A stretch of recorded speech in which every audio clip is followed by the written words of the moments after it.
The front door was unlocked, which was strange. Sienna was paranoid about security, always lecturing me about alarm systems. I stepped inside, shaking rain from my jacket, and heard voices upstairs. Laughter.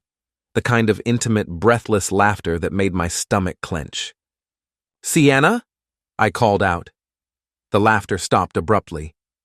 Footsteps scrambled across the hardwood floor above. A door slammed. "Just a minute, honey." Sienna's voice carried down the stairs, artificially bright. "I'm in a video conference." I stood in our foyer, water dripping from my clothes onto the antique rug Sienna had insisted we buy, and felt something fundamental shift in my chest. In 8 years of marriage, Sienna had never called me honey. She said it was too common, too beneath her carefully cultivated image. I climbed the stairs slowly, my work boots heavy on each step. The master bedroom door was closed, but I could hear hushed whispers inside. I pressed my ear against the wood. "You need to leave. Now." Sienna's voice was sharp with panic. "Relax, babe. He's probably just grabbing something and heading back out." A man's voice, smooth and confident. Familiar, though I couldn't place it immediately. "You don't understand. Eli's not stupid. If he figures this out, what's he going to do? Guy's a computer nerd who fixes printers for a living. I own half this town." My hand froze on the doorknob. That voice belonged to Chad Forrester, Sienna's boss at Coastal Marketing Solutions. The same Chad Forrester who'd been to our house for dinner parties, who'd shaken my hand and complimented my barbecue skills, who'd looked me in the eye and called me buddy while apparently screwing my wife behind my back. I backed away from the door and walked to the guest bathroom at the end of the hall, turned on the faucet, let the water run loud enough to cover my movements. Then I crept back and listened. "He's in the bathroom," Sienna whispered. "You can slip out the back stairs." "This is ridiculous. When are you going to tell him?" "Tell him what?" "That you're leaving him. That we're going public with this." Sienna laughed, but it wasn't the warm sound I'd fallen in love with in college. This laugh was cold, calculating. "Chad, sweetie, you're married too. And I'm not going anywhere until I figure out how to get what I want out of this divorce. Eli might look harmless, but he's got assets tied up in that business of his. Plus this house is worth almost $500,000 now. So what am I, just entertainment until you cash out? You're my boss who's been very helpful with my career advancement. Don't make this more complicated than it needs to be." I heard movement, the rustle of clothing, the soft sound of a kiss. My wife was kissing another man in the bedroom we'd shared for 8 years, in the bed where we'd made love on our wedding night, where she'd cried in my arms when her father died, where I'd brought her breakfast every Sunday morning since we'd moved. In together. The back stairs creaked. Chad was leaving through the kitchen, just like Sienna had suggested.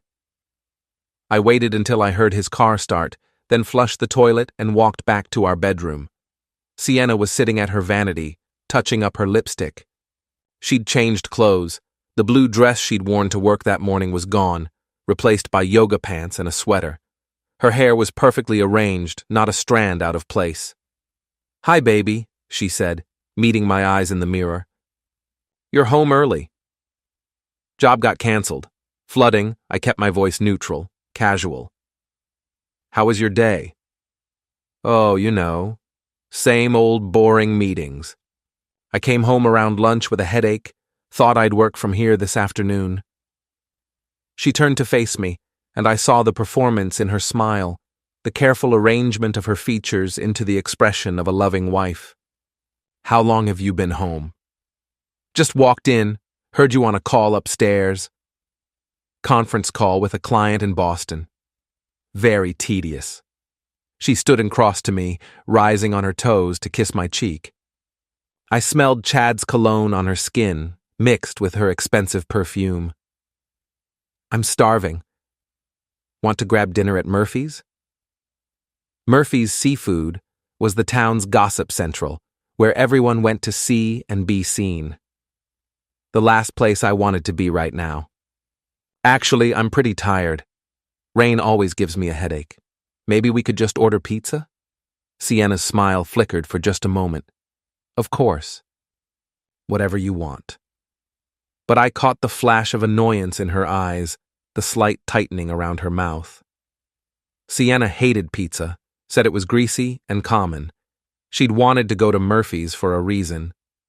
That night, I lay awake listening to her breathe beside me, staring at the ceiling and replaying every conversation, every late night at the office, every business trip and weekend conference that had taken her away from home.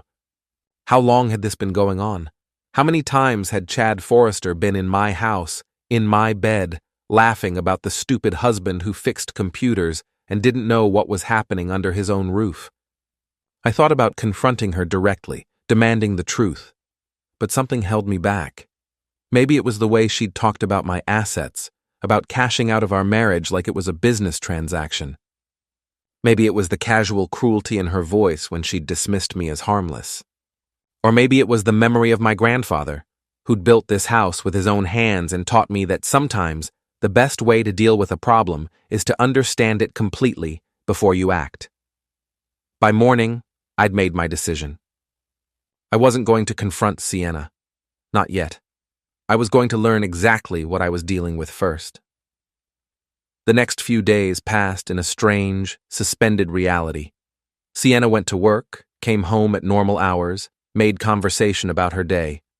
I nodded and smiled and played the part of the oblivious husband while my mind raced with questions and my gut churned with a mixture of rage and heartbreak. I'd always been good with technology. It's how I made my living, but I'd never used those skills to spy on my own wife. The thought made me sick, but not as sick as the memory of her voice discussing my assets like line items in a budget. On Thursday morning, after Sienna left for work, I sat in my home office and stared at her laptop. She'd left it on the kitchen counter, plugged in and charging. She always forgot to take it with her when she was distracted, and lately she'd been very distracted indeed. I knew her passwords. We'd never hidden that kind of thing from each other back when I thought we had a marriage built on trust and honesty. The irony wasn't lost on me as I opened her email and began scrolling through her messages. Most of it was routine work correspondence, client communications, meeting schedules, but buried in her personal folder, I found what I was looking for. Months of messages between Sienna and Chad, starting professional and gradually becoming more intimate. The early emails were about marketing campaigns and budget meetings. Then came the compliments about her ideas, her appearance, her intelligence. Chad was smooth, I had to give him that. He'd played the mentor role perfectly, building her up and making her feel special. By summer, the messages had turned explicitly intimate. I sat in my chair, my coffee growing cold, reading detailed descriptions of what my wife and her boss had done in his office after hours, in hotel rooms during business trips, and yes, in my house when I was away on jobs. But it was the most recent email thread that made my hands shake with anger. From chad.forrester@coastalmarketing.com to sienna.barnes@coastalmarketing.com. Subject, next steps. Sienna, we need to talk about where this is going. I know you're worried about the divorce, but my lawyer says it's pretty straightforward. Maine is a no-fault state, and if Eli doesn't contest it, you could be out in 6 months. The house situation is trickier. Since it was his grandfather's, there might be some family trust issues. But if you can get him to agree to sell and split the proceeds, you'd walk away with a nice nest egg. Plus, whatever you can get from his business assets. I've been thinking we should go public with our relationship soon. My wife already suspects something, and it would be easier to control the narrative if we get ahead of it. Let me know what you think. We could discuss it over dinner at my lake house this weekend.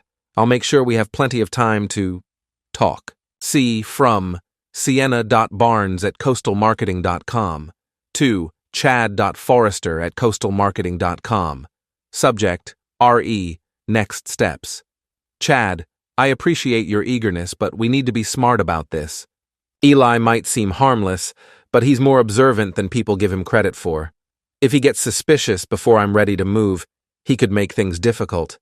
I need to understand exactly what I'm entitled to before I file anything. The house is worth at least $450,000 now, and his business brings in around $200,000 a year. If I can show that I supported his career by handling the household and entertaining his clients, I might be able to claim a bigger share. Also, I need to make sure he doesn't have any hidden assets. He's always been secretive about his finances. Let's wait a few more weeks. I want to have all my ducks in a row before we make any big moves. SPS. Your lake house sounds perfect for this weekend.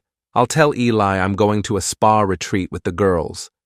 I printed out the entire email chain, my hands shaking as the pages emerged from my printer. Secretive about finances? I'd shared every bank statement, every business expense, every investment with her. The only thing I'd kept separate was my grandfather's trust fund, and that was because the terms of the trust required it to remain in my name only. But now, I understood why she'd been asking so many questions about it lately. Casual inquiries about how much it was worth, whether it could be liquidated, whether there were any restrictions on how the money could be used. She wasn't planning to leave me for love. She was planning to strip mine our marriage for everything she could get, then move on to Chad Forrester like I was just another business transaction that had run its course. I sat back in my chair and felt something cold and hard settle in my chest where my heart used to be. This wasn't just about an affair. This was about betrayal on a level I'd never imagined possible. My phone buzzed with a text from my oldest friend, Tommy Sawyer. Tommy and I had grown up together, played football together in high school, been each other's best man. He managed the marina downtown now, and we usually grabbed beers on Friday nights. Murphy's tonight? Haven't seen you in weeks. Sienna keeping you on a short leash? I stared at the message and realized I hadn't seen Tommy in almost a month. Every time he'd invited me out, Sienna had found a reason why I couldn't go. A dinner party she'd forgotten to mention, a work event that required spousal attendance, a headache that meant she needed me home to take care of her. How many friendships had she systematically undermined? How many connections had she severed to keep me isolated and dependent on her? I texted back, "Murphy's sounds perfect. 7 p.m. You got it, brother." Fair warning, though. There's been some interesting gossip floating around town about certain marketing executives and their extracurricular activities. Might want to brace yourself. My stomach dropped. If Tommy had heard rumors, that meant other people knew, which meant Sienna and Chad hadn't been as discreet as they thought. I spent the rest of the day thinking about what Tommy had said. By the time evening came, I'd made another decision. I wasn't going to hide from the gossip or pretend I didn't know what was happening. It was time to start gathering intelligence from sources beyond my wife's email account. Murphy's Seafood sat on the harbor, a weathered building that had been serving lobster rolls and local gossip for 60 years. The interior was all dark wood and nautical decorations, with a long bar that attracted everyone from fishermen to lawyers to tourists looking for authentic Maine atmosphere. Tommy was already there when I arrived, his broad frame hunched over a beer at our usual table near the window. He'd put on weight since his days as a cop, but he still had the sharp eyes and easy smile that had made him popular with everyone in town. "Eli." He stood and clapped me on the back. "Good to see you, man. You look like hell." "Thanks. You always were a charmer." "I'm serious. You okay? You've been MIA lately." I ordered a beer from Marty, the bartender who'd been working at Murphy's since before we were born. Marty had a memory like a steel trap and a network of information that would make the CIA jealous. "Just been busy with work," I said. "You know how it is." Tommy studied my face. "Yeah, I know how it is. Question is, do you know how it is?" Before I could ask what he meant, Marty appeared with my beer and a knowing look. "Evening, Eli. Haven't seen you around much lately. Course, your wife's been making the rounds plenty." My grip tightened on the beer bottle. "What do you mean?" Marty glanced around, then leaned closer. "Look, I don't like to spread tales, but you're a good guy and you deserve to know. That wife of yours has been coming in here regular-like, always with that fancy boss of hers. Real cozy, if you know what I mean." How cozy. Let's just say they ain't discussing quarterly reports over dinner. Tommy was watching my face carefully. You knew, didn't you? I took a long drink of beer, buying time to think. I suspected. How long? I found out for sure a few days ago. Came home early, heard them upstairs. Tommy's expression darkened. Jesus, Eli. In your house? In our bedroom? The words tasted bitter. Marty whistled low. That's cold, even for her. Even for her? I looked between them. What's that supposed to mean? Tommy and Marty exchanged glances. Eli, Tommy said carefully, Sienna's got a reputation around town. Has for a while now. What kind of reputation? The kind where people think she married you for your money in your grandfather's house, then decided she could do better. The words hit me like a physical blow. People have been talking about this. Not maliciously, Marty said quickly. Folks like you. But your wife? She's got a way of looking down on people, making them feel small. And when someone like that starts stepping out on their spouse, well, people notice. I thought about all the times Sienna had criticized my friends, my clothes, my interests, how she'd gradually isolated me from the people I cared about, making me think it was my choice to stay home instead of going out. How long has this been going on? I asked. The affair? Maybe 6 months that we know of, Tommy said. But the attitude? That's been building for years. I finished my beer in silence, processing this information. My marriage hadn't just died in the last few months. It had been dying slowly, poisoned by Sienna's contempt and my own willingness to ignore the signs. So, what are you going to do? Tommy asked. I looked out the window at the harbor, where boats bobbed in the evening light. My grandfather had taught me to sail in these waters, had shown me how to read the weather and navigate by the stars. He'd also taught me that when someone shows you who they really are, you should believe them. I'm going to handle it, I said finally. Handle it how? I turned back to my oldest friend and smiled for the first time in days. It wasn't a nice smile. I'm going to give my wife exactly what she deserves. That weekend, while Sienna was at Chad's lake house pretending to be at a spa retreat, I sat in my home office and planned her destruction. It sounds dramatic when I put it that way, but that's exactly what it was. She'd been planning mine for months after all. The only difference was that she wanted to destroy me for money, while I wanted to destroy her for justice. I started with research. Maine's divorce laws, asset protection strategies, business valuation methods. I also looked into Chad Forrester's background, his business dealings, his marriage to a prominent local family. Knowledge was power, and I intended to arm myself with both. Chad's wife, Patricia, came from old money. Her family owned 3 seafood processing plants and a significant chunk of waterfront property.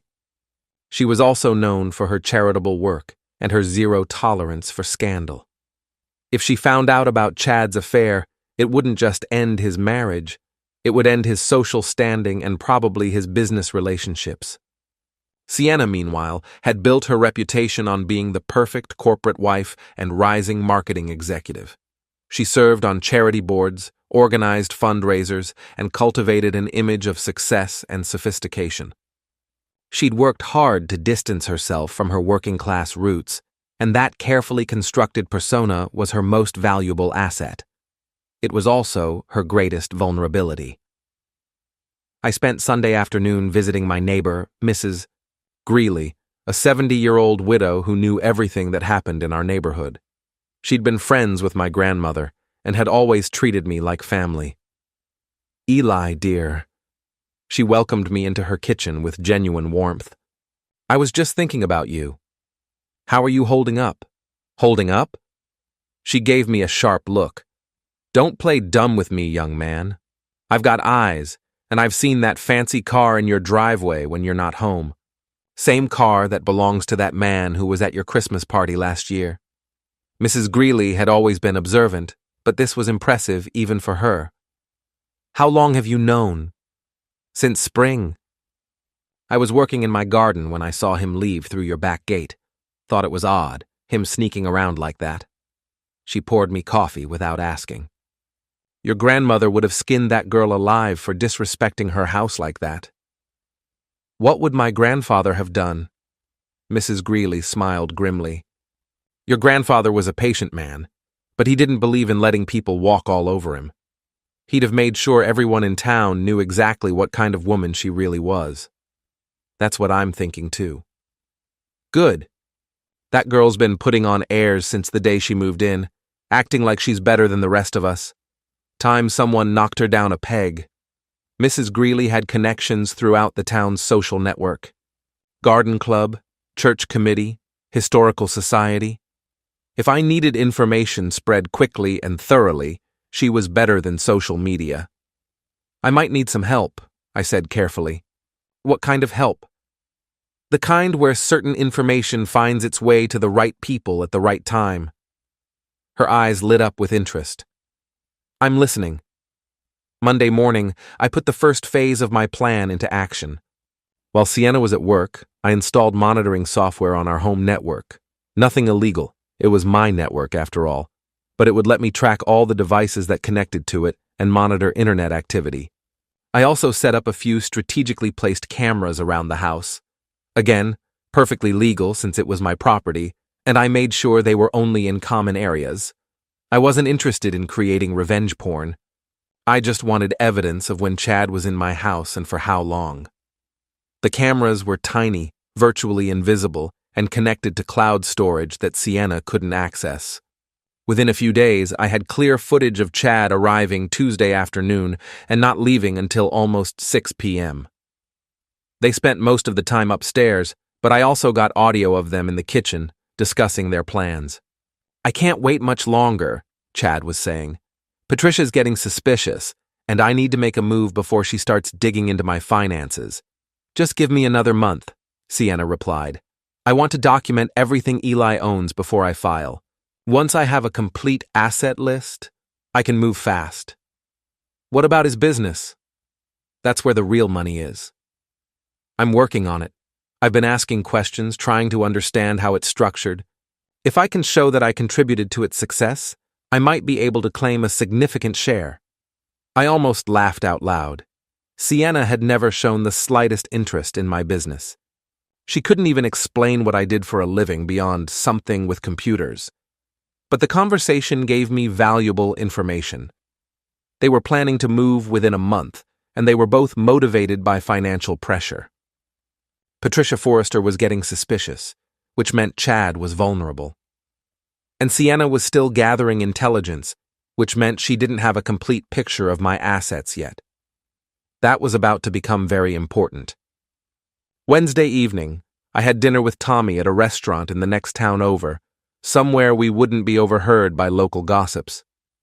I need to ask you something, I said after we'd ordered. And I need you to be completely honest. Shoot. How many people in town actually like Sienna? Tommy considered this carefully. Like her, or tolerate her because she's your wife? Either. Honestly? Not many. She's got a way of making people feel stupid or poor or both. The wives especially can't stand her. What about her friends at work? You mean Lexi and April? They're not really friends, more like accessories. Sienna keeps them around because they make her look good and they don't threaten her position. This was better than I'd hoped. If Sienna had real friends, people who genuinely cared about her, my plan would be cruel and unjustified. But if she'd isolated herself through her own arrogance and manipulation, then she'd created her own vulnerability. Why are you asking? Tommy said. Because I'm going to destroy her reputation, her career, and her social standing. And I want to make sure I'm not hurting innocent people in the process. Tommy stared at me. Jesus, Eli, what are you planning? Nothing illegal, nothing violent, but I'm going to make sure that everyone in town knows exactly who Sienna Barnes really is. And then what? Then I'm going to divorce her and make sure she gets exactly what she's entitled to under Maine law. Which, thanks to the prenup she insisted on, is basically nothing. Tommy's eyes widened. There's a prenup? I smiled. Sienna insisted on it before we got married, said it was romantic, that it proved we were marrying for love, not money. She was so confident that she'd never need it because she'd never want to leave me. What does it say? That in the event of divorce due to adultery, the cheating spouse forfeits any claim to property acquired before or during the marriage. Sienna was making $30,000 a year when we signed it. She thought she was protecting herself from me. Holy shit. The house stays with me because it's family property held in trust. The business stays with me because she has no involvement in it. Her car is leased through her company. About the only thing she owns outright is her jewelry and her clothes. Tommy started laughing. She's been planning to take you for everything you're worth, and she's actually going to walk away with nothing. Less than nothing. She'll have no job, no reputation, no friends, and no money. Just like she deserves. When do we start? I looked at my oldest friend and felt a warmth I hadn't experienced in months. We? You think I'm going to miss this? After what she's done to you? After the way she's treated everyone in this town? Tommy grinned. Brother, I wouldn't miss this for the world. That night, I finalized my plan. It was elegant in its simplicity and devastating in its scope. I would systematically destroy every aspect of the life Sienna had built, using her own actions and words against her, and I would make sure that everyone who mattered was watching when it all came crashing down. The best part? She would never see it coming until it was far too late to stop. The following Friday, I made my first move. Sienna had mentioned that she and her work friends were having drinks at Murphy's after their weekly team meeting. It was the perfect opportunity to begin planting seeds. I arrived early and positioned myself at the bar where I could observe without being obvious about it. Marty, who was now fully briefed on my situation, made sure I had a clear view of the restaurant while appearing to be just another customer watching the game on TV. Sienna arrived at 6:30 with Lexi Chen and April Morrison from her office. Lexi was Sienna's closest work friend, an ambitious account manager who worshipped Sienna's success. April worked in HR and had always seemed uncomfortable around Sienna, though she'd never said why. They took a table near the window, and I could hear most of their conversation, thanks to the small recording device Tommy had helped me place earlier. It was risky, but I needed to understand the dynamics between them. So, Lexi was saying as they settled in with their wine, what's the latest with your mystery man? You've been glowing lately. Sienna glanced around nervously. Keep your voice down. This isn't exactly public yet. Come on, April said. We're your friends. You can tell us. I almost choked on my beer. April Morrison was definitely not Sienna's friend. I'd met her at several company events, and she'd always been polite but distant. If she was fishing for information, it wasn't out of friendship. It's complicated, Sienna said. He's married too. Ooh, scandalous, Lexi giggled. Anyone we know? Sienna looked around again, then leaned closer to her companions. It's Chad. April's wine glass stopped halfway to her lips. Chad Forrester? Our Chad? Your boss, Chad? It just happened, Sienna said defensively. We were working late on the Morrison Industries campaign, and one thing led to another. Sienna, April said carefully, you know about the company's fraternization policy, right? That only applies if there's a complaint or if it affects work, performance. And it's not like either of us is going to complain. April and Lexi exchanged glances. I could see April's mind working, probably calculating the implications for the company if this became public knowledge. What about Eli? Lexi asked. And Chad's wife? Sienna waved dismissively. Eli doesn't suspect anything. He's too busy with his little computer business to pay attention to what I'm doing. And Patricia, well, she and Chad have been having problems for years. I'm just helping him realize what he really wants. Which is a fresh start.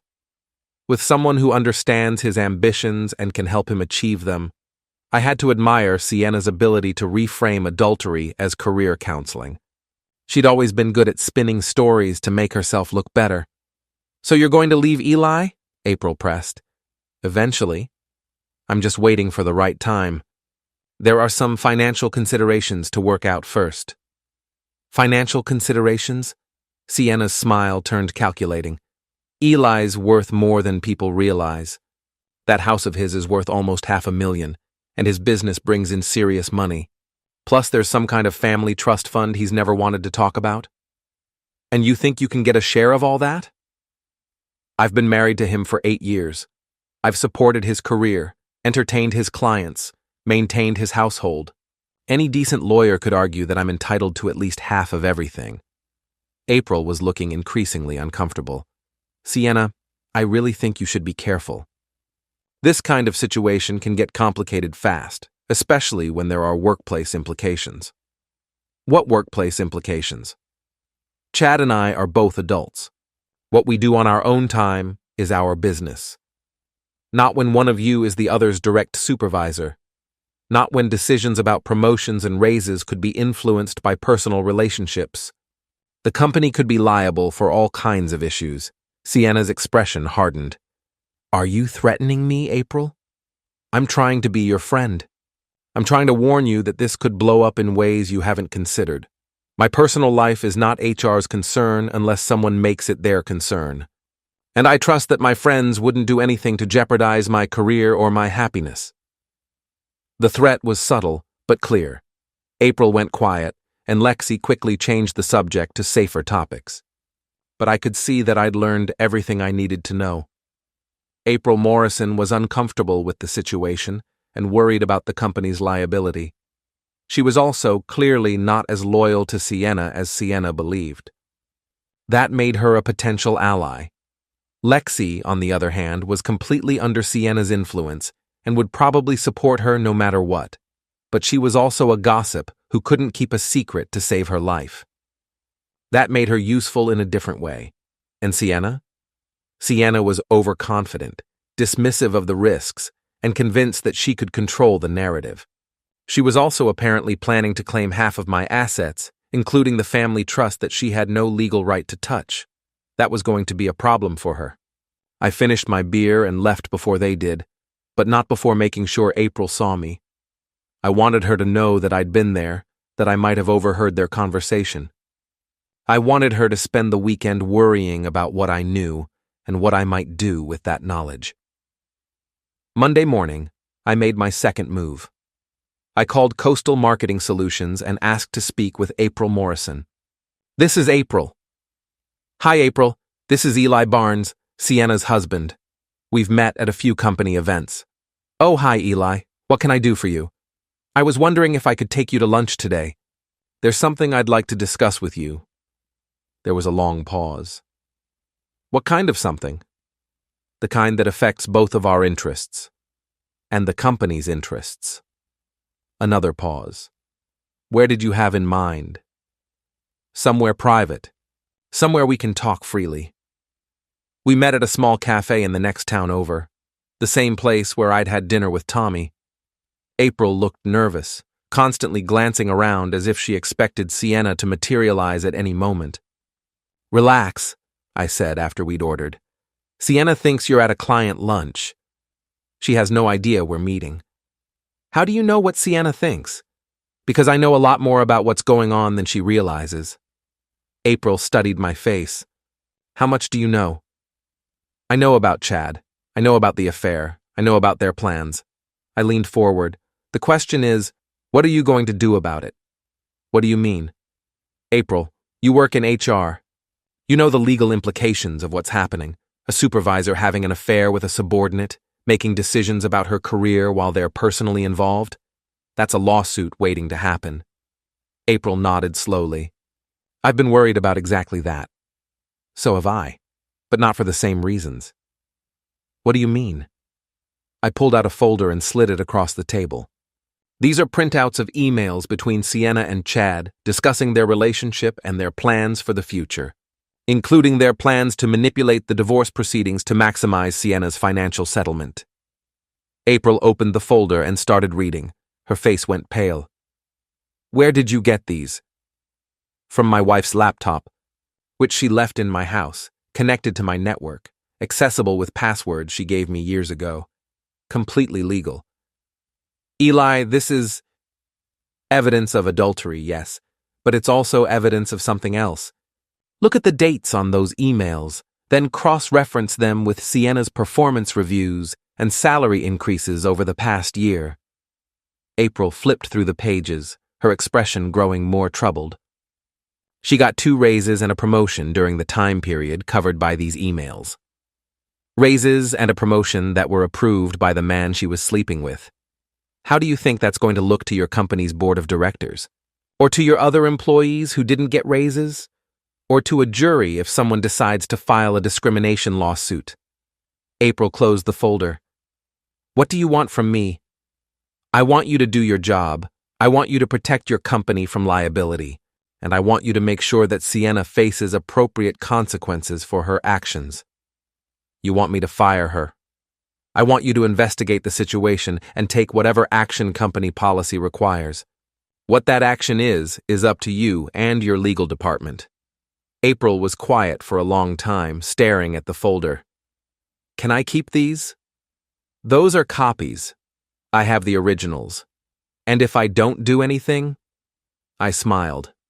Then I'll find other ways to handle the situation. Ways that might be more public and more embarrassing for everyone involved. That sounds like a threat. It's not a threat, April. It's a promise. My wife is planning to destroy my life and steal everything I've worked for. I'm not going to let that happen quietly. April picked up the folder. I need to think about this. Of course. But don't think too long. Every day this continues, your company's liability grows. That afternoon, I received a call from Tommy. It's done, he said. Mrs. Greeley has been very busy with her phone calls. And by tonight, half the town will know that Sienna Barnes has been seen around town with Chad Forrester, acting inappropriately for a married woman. By tomorrow, the other half will know. Perfect. What about Patricia Forrester? Mrs. Greeley's bridge partner is Patricia's neighbor. She'll make sure Patricia hears something that makes her start paying attention to her husband's activities. Excellent. Phase 2 is in motion. What's Phase 3? I looked out my office window at the harbor, where the evening light was turning the water gold. Phase 3 is where we let them destroy themselves. By Wednesday, the gossip network had done its work. I could see the effects everywhere I went in town. Conversations that stopped when I walked by, sympathetic looks from people who'd heard the rumors, and most tellingly, a sudden increase in business as people found excuses to hire me for computer work so they could get a closer look at how I was handling the situation. Mrs. Patterson from the library called about a virus on her computer that turned out to be a simple software update. Mike from the hardware store needed help with his inventory system that was working perfectly fine. Even Father McKenna from St. Mary's asked me to look at the church's network, then spent an hour asking how I was holding up and whether I needed someone to talk to. The attention was uncomfortable, but it served my purposes. I wanted everyone in town to see me as the wronged husband, the decent man who was being betrayed by his ambitious wife. Their sympathy would make what came next more devastating for Sienna. Meanwhile, Sienna herself seemed oblivious to the shift in public opinion. She came home each evening in a good mood, chatting about her day and making plans for the weekend. If she noticed that people were treating her differently, she didn't mention it. Thursday morning, she got her first real indication that things were changing. I was in my office when her phone rang. She answered with her usual professional cheerfulness, but I could hear the conversation through the thin walls of our old house. Hello, this is Sienna. Oh, hi, Patricia. How are you? What? I don't know what you're talking about. No, Chad and I work together, but... Patricia, I think there's been some kind of misunderstanding. The conversation went on for 10 minutes, with Sienna's voice getting higher and more defensive. When it ended, I heard her slam the phone down and curse creatively. She appeared in my office doorway a moment later, her face flushed with anger. Someone's been spreading rumors about me and Chad, she announced. I looked up from my computer with what I hoped was appropriate concern. What kind of rumors? Stupid gossip about us having an affair. Patricia Forrester just called and accused me of trying to steal her husband. That's terrible. What did you tell her? The truth. That Chad and I are colleagues and friends, nothing more. But she didn't believe me. Well, you know how people talk in small towns. Someone probably saw you having a business dinner and jumped to conclusions. Sienna studied my face. You don't believe the rumors, do you? Of course not. I know you better than that. She relaxed slightly. Good. Because this could really damage my reputation if it gets out of hand. I'm sure it will blow over. These things always do. But I knew it wouldn't blow over. In fact, it was about to get much worse. Friday afternoon, April Morrison called me. We need to meet, she said without preamble. What's the decision? Not over the phone. Can you meet me at the same place as before? An hour later, I sat across from April in the same cafe, watching her fidget with her coffee cup. I talked to our legal department, she said finally. They're very concerned about the company's exposure, as they should be. They want to conduct a formal investigation, but they need more evidence than just the emails. They need witnesses, documentation of inappropriate workplace behavior, proof that the relationship affected business decisions. What kind of proof? April pulled out a folder of her own. I've been going through Sienna's personnel file and Chad's approval records. The timeline is damning, but we need someone to go on record about seeing inappropriate behavior in the office. And do you have someone? Maybe. There's a night security guard who's mentioned seeing Chad and Sienna in the office together after hours, in situations that seemed personal. Will he talk? For the right motivation. He's not fond of Chad anyway. Apparently, Chad's been dismissive and rude to the support staff. I wasn't surprised. Chad Forrester struck me as the type who only showed respect to people who could help his career. What do you need from me? More evidence. Anything that shows the relationship extended beyond the workplace. Photos, witnesses, documentation of them being together outside of work. I smiled. I can provide that. How? Let me worry about the how. Just focus on building your case from the inside. Eli, I need to ask you something. Why are you doing this? I mean, I understand you're angry about the affair, but this seems like more than just hurt feelings. I considered how much to tell her. April, my wife isn't just cheating on me. She's planning to destroy my life for financial gain.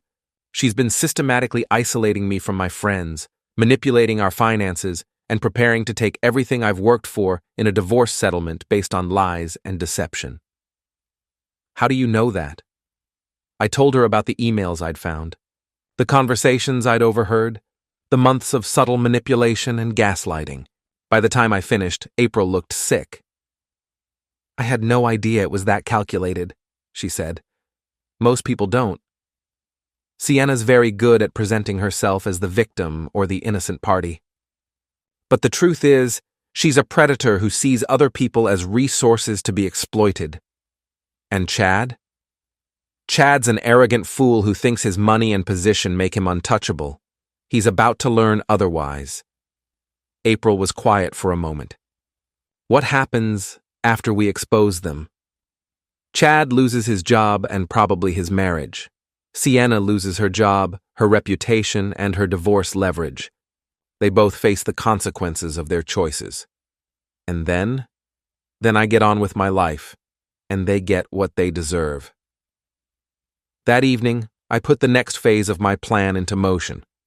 I'd been documenting Chad's visits to my house with the hidden cameras, and I had hours of footage showing him arriving and leaving at times when he should have been at work or at home with his wife.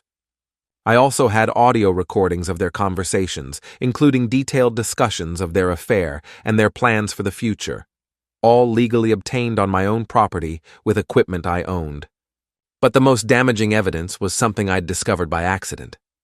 While reviewing the footage, I'd noticed that Chad often parked his distinctive black Mercedes in my driveway during the day, clearly visible from the street. Mrs. Greeley wasn't the only neighbor who'd noticed. I spent Friday night editing the footage into a comprehensive timeline, showing Chad's car in my driveway during work hours, cross-referenced with his official schedule at the marketing firm. The pattern was unmistakable. He was using company time to conduct his affair. Saturday morning, I drove to Chad's lake house, not to confront him, but to document his lifestyle for Patricia Forrester's benefit. The house was impressive, a modern glass and steel structure that probably cost more than most people made in 5 years. Chad's boat was moored at the private dock, a sleek speedboat that looked like it belonged in a Miami Vice episode. I took photos from the public road, being careful not to trespass.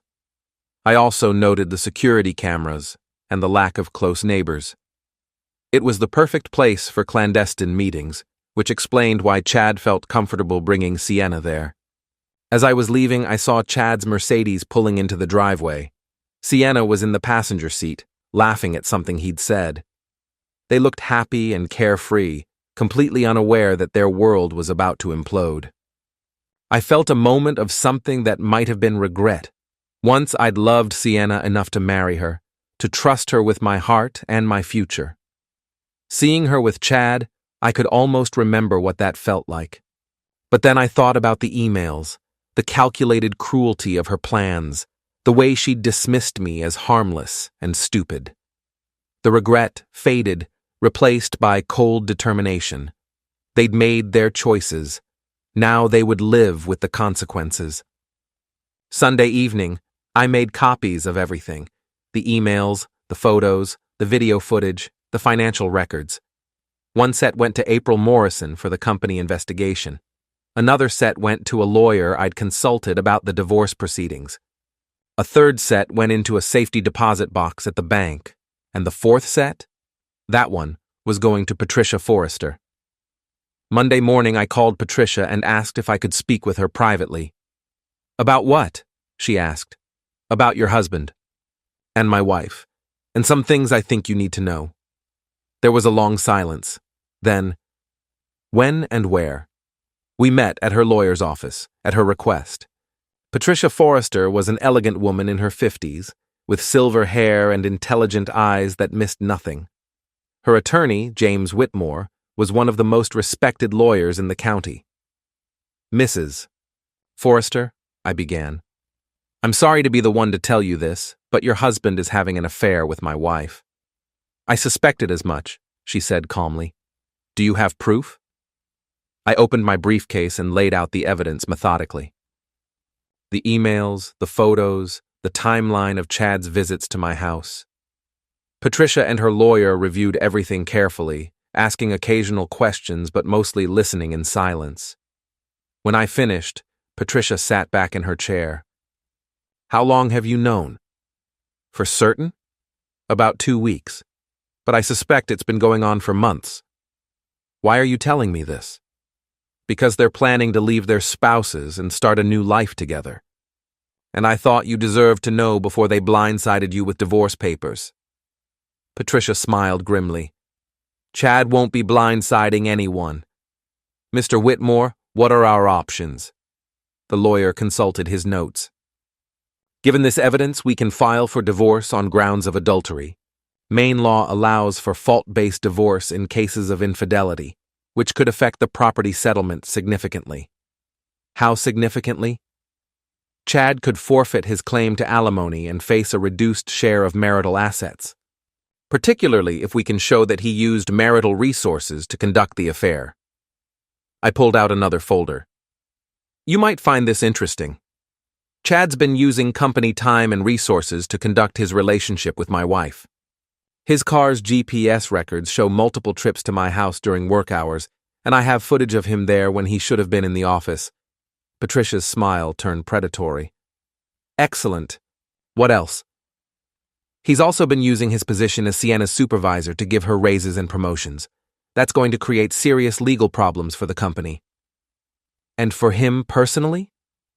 "He'll lose his job. Probably face a lawsuit from other employees who were passed over for promotions. And once word gets out, his reputation in the business community will be destroyed." Patricia looked at her lawyer. "I want to file immediately." and I want to make sure Chad understands the full scope of his mistakes. What about your wife? Whitmore asked me. I'll be filing as well. She signed a prenup that forfeits her rights to marital property in case of adultery. She's going to discover that her careful planning was based on a fundamental misunderstanding of her legal position. Patricia extended her hand. Mr. Barnes, thank you for bringing this to my attention. I know this can't have been easy. It wasn't. But it was necessary. As I left the lawyer's office, I felt a sense of completion. The trap was set, the evidence was in the right hands, and the people who could act on it were motivated to do so quickly. All that remained was to watch it spring shut. Tuesday morning started like any other day. Sienna left for work at her usual time, kissing my cheek and reminding me that she had a late meeting and wouldn't be home until after 8. I nodded and smiled and told her to have a good day, knowing it would be anything but. At 9 a.m., April Morrison would be presenting her investigation findings to the board of directors at Coastal Marketing Solutions.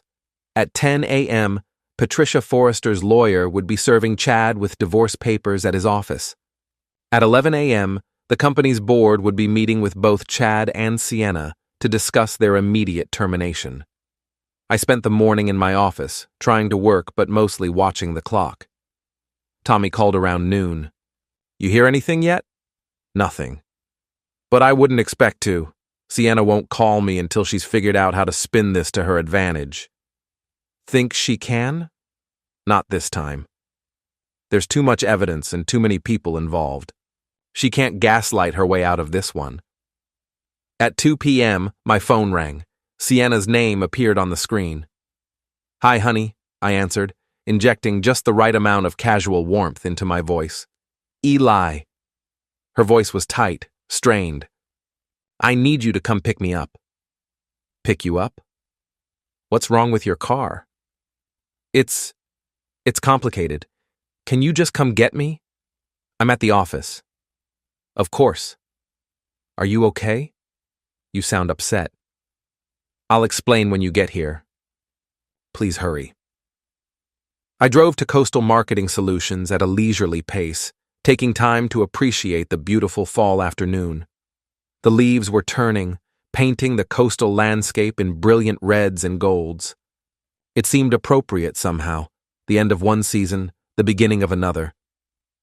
Sienna was waiting outside the building, a cardboard box in her arms and tears streaming down her face. She looked smaller somehow, diminished. The confident, manipulative woman who'd left that morning was gone, replaced by someone who looked lost and frightened. She got into the car without speaking, clutching the box like it was a life preserver. What happened? I asked gently. They fired me. The words came out in a whisper. Fired you? Why? They said I was having an inappropriate relationship with Chad, that it violated company policy and created liability issues. That's ridiculous. You and Chad are just colleagues. Sienna turned to look at me, and I saw something flicker in her eyes. Suspicion, maybe, or the first glimmer of understanding. They had evidence, Eli. Emails, photos, witness statements. Someone's been watching us. Evidence of what? Of things that could be misinterpreted. I pulled into our driveway and turned off the engine. Sienna, is there something you need to tell me? She stared at our house. My house, I corrected myself, and I watched her face cycle through emotions. Fear, anger, calculation, desperation. Chad and we've grown close. Working together so much, spending time on projects. Maybe it looked like more than it was. How close? I don't know what you want me to say. I want you to tell me the truth. For once. The words hung between us like a challenge. Sienna set down the box and turned to face me fully. What do you know? I know about the affair. I know about your plans to divorce me and take half of everything I own. I know about the emails, the meetings at Chad's lake house, the times he's been in our bedroom while I was at work. Sienna's face went white, How? Does it matter? The question is, what are you going to do now? Eli, I can explain. No, you can't. There's no explanation that makes this okay. There's no story you can tell that justifies what you've done. Sienna started crying again, but these tears looked different, calculated, strategic. I made a mistake. I know that. But we can work through this. We can go to counseling, rebuild our trust. With what money? You don't have a job anymore, and neither does Chad. What do you mean? Patricia Forrester filed for divorce this morning. Chad was served at the office right before he was terminated. Apparently, using company time and resources to conduct an extramarital affair is grounds for immediate dismissal. Sienna's tears stopped. You did this. I didn't do anything. You and Chad did this to yourselves. You orchestrated it. You planned this whole thing. I smiled. I documented what you were already doing. I made sure the right people had the information they needed to make informed decisions. But the choices were all yours. Sienna's expression hardened. You bastard. You vindictive, petty bastard. There's the real Sienna. I was wondering when she'd show up. You think you're so smart, don't you? You think you've won? I think I've protected myself from someone who was planning to destroy my life for money. Fine. You want to play hardball? Let's play hardball. I'll take you for everything you're worth in the divorce. I pulled out a folded document and handed it to her. You might want to read this first. Sienna unfolded the paper and scanned it quickly. Her face went from angry to confused to horrified. The prenup, she whispered. The prenup you insisted on. The one that seemed so romantic at the time. The one that forfeits all your claims to marital property in the event of adultery. This can't be enforceable. It is. I had it reviewed by 3 different lawyers. You signed it, it was properly witnessed, and you had independent legal counsel at the time. It's ironclad. Sienna crumpled the paper in her fists. So what? I get nothing? You get your personal belongings, your clothes, your jewelry. Everything else stays with me. The house? Family trust. You never had any claim to it. Your business? I built it before we were married, and you had no involvement in it. It's mine. This is insane. 8 years of marriage, and I walk away with nothing? You walk away with exactly